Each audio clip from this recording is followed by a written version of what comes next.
What's up guys, I'm back and today we have Ringtone Apoko and he has come out to say that Diana reached out to him for advice. Now we all know that there has been a situation, there has been a drama going on between Bahati and his baby mama Diana Marua. This has been going on for quite some time now. Diana has been posting these crazy messages on Instagram.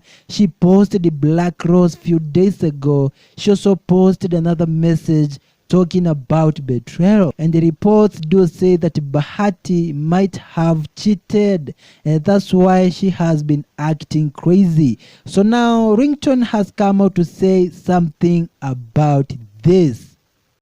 Kuna watu nasikia wananiwekelea hapo wanasema Ringtone sijui eti jana eti nilikuwa na bibi ya Bahati Diana.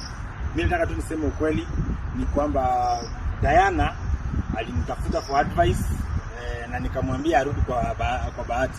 Nikamwambia hii town kupata bwana ni ngumu. So nilimwambia Diana wewe rudi kwa Bahati. Na Diana rudi kwa Bahati. Hii mambo tumeanza kusikia drama. Mimi sitaki kuwekelea nimenyang'anya Bahati bibi. Siwezi taka rudi ya Bahati mimi. Diana rudi kwa Bahati tu. Na maneno hiyo tengenezeni.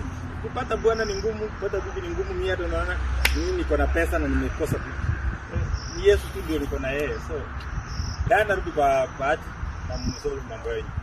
Mungu awabariki. Sawa.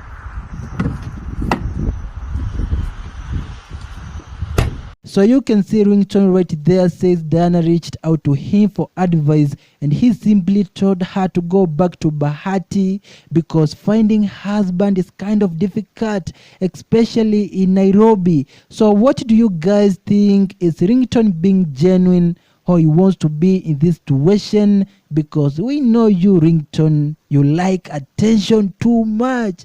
And that's it guys. Leave a comment below, subscribe to the channel for more entertainment news and updates.